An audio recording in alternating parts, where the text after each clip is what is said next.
Hi everyone, and welcome to this episode of FTL. So I've mentioned this potential session in a few different episodes previously. So we're going to just talk about maybe some food for thought for how you approach purchasing a new technology solution. So this isn't specifically ERP, but I think we need to maybe change the traditional approach given the current wave of new technology that's coming through. So I just thought I'd share my thoughts with you today. So very excited to do this. So I have called the session Stop Shopping, Start Transforming. And I think the big thing to think about as we go through this piece and as you approach technology generally is how do you accelerate the time to value for the solution that you're looking at. And I think the traditional methods, and we're going to talk about this in a little bit, focus very much on the process of purchasing. And then it almost comes to stop and then you start transforming. And what I want to help maybe rethink is how do we get started on that journey faster? So today's session, we're going to talk about why the traditional RFP approach doesn't always work. Where are some of the challenges with it? So it doesn't mean that it's not always a great solution, but I guess I'm here to sort of say that perhaps there's a different way. How to run a consultative selection cycle that really helps you choose, not just choose the right technology, but get value from the partner that you're working with, and how to accelerate the time to value. So for those of you that don't know me or haven't heard of me before, my name is Hannah Munro. I'm Managing Director of itas, or itas Solutions, as we're often referred to. And we're a financial transformation consultancy that specialises in Sage. Now, for my sins, even though I look after the team now, I'm actually an ex-consultant. And so one of my passions is building out frameworks that ensure consistent quality of service across our organization. So that's part of what I do, and it's why I do these financial transformation live sessions. For those of you that didn't manage to make our transformation troubleshooter session in September, it is now available on demand if you'd like to listen. That's both on the podcast and on our YouTube channel. So let's get started then. And we've actually made, if I give you a positioning statement. So we've actually made a decision as an organization to not engage within RFPs. Now, RFPs, for those of you that don't know, are requests for proposals. That's where you submit a list of requirements and then obviously people submit tenders against them. So what I've found, and the reason we don't particularly like working with them, is because it doesn't allow suppliers to really get into your process. And we're a consultancy. So actually our value is helping you not just give you what you think you need, but help make sure that we're delivering the outcomes that you want as an organization. And the challenge we have with RFPs, not RFIs, by the way, there's a different approach with RFIs, but with the RFPs, you have very little room to actually consult and add value. It's very much about a feature tick box exercise. And that's brilliant if you know what features you want and need. But I would challenge most technology buyers in the current age to actually know and know what they actually need in order, as in how they need their solution to work. A lot of the time, that certainly now, it's not just about buying good technology. It's about buying a transformation partner, somebody that's going to help you on that journey. And I don't feel like the current RFP process is designed for that. And what we've often found, right, regardless of the perception that comes across, is that the team have already made a decision, or they've worked with a different supplier before, and they're kind of going through a process of doing an RFP to tick the box versus actually engaging it as a way of assessing different solutions. So there's some big challenges, I think, with how people purchase technology, and I guess the only alternative that's currently available is for people to either go it alone or to do an RFP. So what I want to talk through today is perhaps there's a different way, and how can you engage with suppliers in a consultative way to really, one, select the best product for your organization, but two, find the best supplier, and to encourage them to innovate and help you deliver your value and your goals, right? So, and that's what I think a process should be, is it should be that purchasing process should start you on that journey of the transformation. It shouldn't just be a point at which once you've finished it, you start transforming. So the focus on outcomes needs to be there. So the key things I would suggest you think about is how can you educate and get your potential or prospective suppliers up to speed on your business and your processes. How can you give them the space, the room to offer alternative solutions that you may not have considered? And how can you engage and evaluate the outcome that a product will deliver, not just tick box on features? Because some things are comparable, some things aren't. And so that needs to form part of a holistic view of how you assess a technology vendor.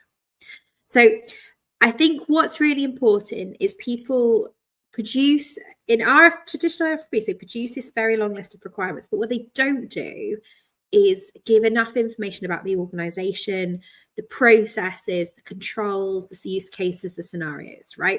So if you're going to spend money on a consultant coming in to help you put together a document, why not make it something that actually starts you on your transformation journey? So my view of what that could look like, and I guess some food for thought, is imagine a document that you give to each of your prospective suppliers, right, that has a series of problem statements and goals for each area of finance or the business. So i.e. for accounts payable, it has a statement around, this is the challenge that we need a new solution to solve, right? This is the outcomes we want. So we want to get the cost per invoice down to this, for instance, or we want to increase capacity to double the capacity of AP invoices that we can cope with without increasing headcount. Whatever are your goals as an organization, right? So you actually summarize for that particular area, problem statement, the goals that you want to achieve. You have an outline of the current process. So what's your current process look like? The use cases and scenarios that you might need to hit, i.e. we've got project-based invoices, we've got overhead invoices, we've got multi-currency-based invoices, we've got stock, we've got service items. Yep. So a series of use cases and scenarios that you need to be able to cope with, the controls that you need for that area and department, and your required outputs, right? Imagine having that for AP, AR, for general ledger, budgeting and planning, projects, etc. So a series of knowledge, an overview of how the business currently operates and where you need it to go. And you gave that to a supplier, because they might say, well, yes, if I ticked your box around, I need a digital process. They may not look at some automated technology like OCR, right? I'm sure they would, but you can see where I'm going. Is like, I think RFPs encourage tick boxing versus this is how we think we should reimagine your procurement process. You may not have asked for a digital supplier onboarding, but that's available. Those kind of things. But in order for them to make good recommendations, they need to understand your business and your process. So you could, rather than spending that money on a consultant to put together requirements, perhaps what they could do is put a summary of the challenges, the outcomes that you want to get, and the process maps for each area. So, and that's what I think is a much more valuable process, right? So imagine you've got this document that summarizes for each of the areas that you're looking to put a new technology solution in, those things, yeah, the problem statement goals, the current processes, use cases, scenarios, controls required, and required outputs and reporting. Yeah, and you gave that to your suppliers, right?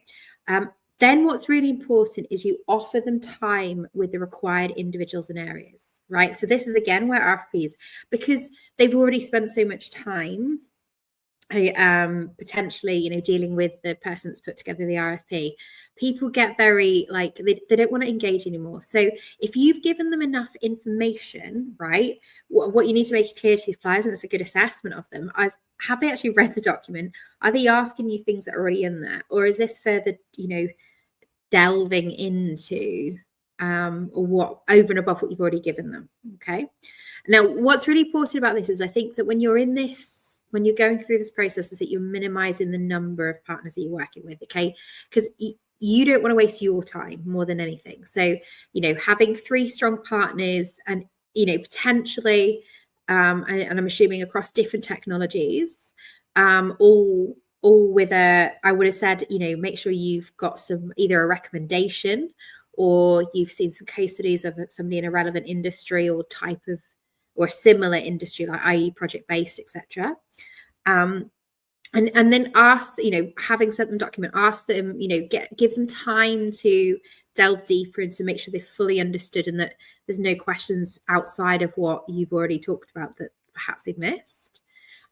Document your sessions with them, right? Because very often, certainly I would have thought most of them will come up with questions that you hadn't thought of, that highlight particular capabilities you may want or need, or areas for improvement, and then circulate the additional questions to all of the suppliers that you're working with, right? Create like a black box of data. So you're constantly you're basically trying to help your suppliers get to know you as quickly and as well as possible. So by continuing to sort of update them with the information that the other partners have found, you're actually gaining real value from this process, because they're uncovering things, but you're sharing that knowledge. So everyone is working from a similar core base of knowledge about your organization.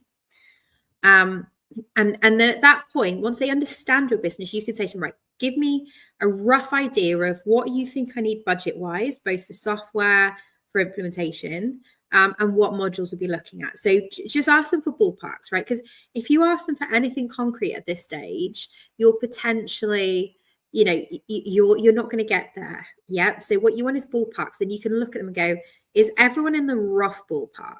Are we talking in the same piece? And also, you as you're not investing a huge amount more effort if you haven't got the right ballparks in the room. Maybe they're too high, maybe they're too low, maybe you're concerned about how you're going to justify the ROI. And in that case, you can start to think, okay, we need to go into the next part of the process with that in mind. Okay. So once you've educated your suppliers, you've asked them to, you've offered them time to be able to consult with you and get under the hood of how you guys operate, and you've got some rough ballparks, then's the chance to evaluate. So what I would then ask them to do is deliver demos against those problem statements and outcomes. So they should show you each of the areas that you've documented, how they will enable you to achieve those outcomes. And that's what you need to measure. Yeah. And I think this is where, again, people lean on RFPs, is that it's easy to tick box, right? It's a lot harder to effectively evaluate a piece. So you need to think about making sure you've got the right people involved in your evaluation. So individuals that both have an operational knowledge. So you want people that are doing the process to kind of look at that and go, okay, this is going to cause us a problem. And you need people that can look at this and go, this will allow us to achieve our overarching goals. Yeah. That can assess the ability to achieve the outcomes. Yeah. And then assessing against the process. What does the process look good? Does it look effective? Is it going to deliver the outcomes we want? Does it deliver the controls that we and for instance, an AP that could be approvals? Does it deliver the controls of the process that we want? Does it deliver the reporting, the outcomes? So sort of marking and assessing against each of those functional areas against those different pieces. Like, is the process more efficient? Does this way of working allow us to achieve our goals? Does it solve our problem statement? And how well does it do it? Does it give us the controls over the process that we need? And does it deliver the outputs in terms of reporting, etc., that we need? Okay, so, and I would do that for each area. So I would do, again, and can it cope with the use cases that we've put forwards? And make sure you tick each of the use cases off as part of this, yeah? So as they show you that, make sure you're recording sessions, yeah? Again, and then you can use that to build, because very often you can get sidetracked or by a sparkly piece of technology, right? But just make sure you've got your marking matrix available to support that. And then once you've gone through that, you could do this with all three, but you might want to get down to final two. then have a look and speak to customers, ideally within the same industry or with a similar problem. So for instance, if you're in construction, you're project-based. Yeah, so looking and speaking to other customers of theirs that are in project-based industries is a good way to assess it. Ideally more than one if you can get it. And ask them, ask them about the challenges they faced, etc., and their experience. And more importantly, did it achieve the outcomes? Because it's not about features. And then what you can do is, based on what you've seen, then assess ROI, right? Because depending on the solution that's in front of you, the ROI is going to be different. So it might be that a particular solution's got a really great automation around bank rec, for instance, and that could save you 1 FTE, or give you some controls that another solution may not be able to give you. So you need to assess each solution, and that's why ideally you want to kind of get down to 2, and understand sort of what's the ROI of the solution you've seen. And at that point, that would be when I would then sit down with the particular vendor and go, okay, can you now give me an investment plan and an implementation plan? What does this look like in terms of how I need to resource and how you are going to resource, and in what order, and how do we get there? Yeah, because it's all very good them showing you this beautiful shiny toy, but you need to make sure that you have a plan to get there as well. And certainly if they give you a plan and you feel like it's not detailed enough, or it doesn't cope with some of the change management, then you've got the opportunity to kind of get into that. Yeah. But the key piece about this, right, is that as you're going through this, they're learning about your organization, right? You're enabling them to understand as a starting point. So rather than this be a process by which you select a technology, it actually becomes a way you could start their education journey on you as an organization. And then by the time you actually start the project, you've got this whole history. You've got, ideally, full end-to-end demonstrations for each of the areas that cover the use cases that you've selected, right? They've understood the use cases in your current processes. You've got clear ROI and benefits against outcomes, and you've got an investment plan and a way of achieving it. So it does sound in some ways like common sense, but the key piece is the key differential from how I've seen a lot of current processes work is to focus on, this is what I want, where I want to go, Mr. Supplier. How are you going to help me get there? How am I best to achieve this aim? And take me on that journey. This is what you need to know about me. And this is the outcome I need to achieve. Help me figure out the best way to get there. And I feel like that for me is the key differential. I think there's too much focus on ticking the box in terms of features and capabilities, right? Because I'm the first one to say that not all technology is created equal. There are some real differentials, but sometimes differentials come down as much to how it's implemented as it does to what is implemented. Yeah.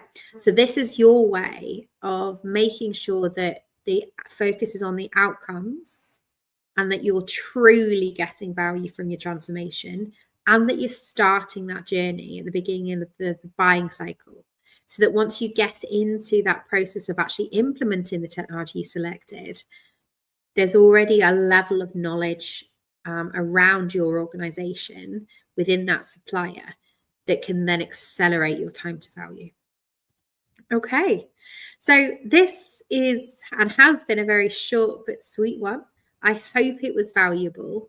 And of course, if you have any questions around this, I'd love to get some feedback on this piece. And I am, looking for a few. We do a huge amount of, we have a lot of conversations with different customers, prospects, and both are existing, about how to evaluate what they want from their technology and what solutions to look for. But I'd be really interested in your feedback. If you're going through this process and would like some more insight or some guidance, I'd be happy to help. So coming up in November, though, guys, we do have our transformation troubleshooters. Please do join us for that. It's on the 20th of November. And if you have found this session interested, perhaps you're looking to explore a different way, or you're about to start a procurement process, then please do reach out. I'm happy to have an informal conversation, answer any questions you might have about this, I guess, this alternative model and how it could work in practicalities. We do offer a pre-purchase consultancy service for those of you that are interested. We tend to work obviously within the Sage suite of tools. So, in terms of options that we offer on the table, that's where we go.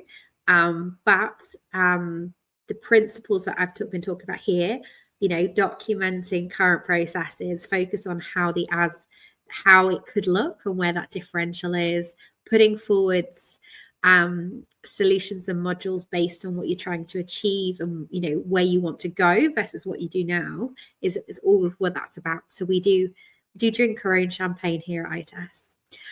So if you're looking to assess that, then please do reach out. But if you just want some advice and guidance on how to go through this process, please do reach out to me on LinkedIn. I'm happy to have an initial call just to give you a nudge in the right direction if that would help.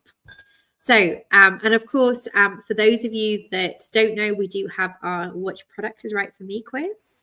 And we do have some, if you're looking to evaluate technology, then of course, please do book a discovery with one of our technology teams. Well, thank you so much for listening. I hope this has been useful, perhaps some food for thought on a Wednesday afternoon. If you've got any further questions, please don't hesitate to reach out. Thanks, guys, and we'll see you next time on Financial Transformation Live.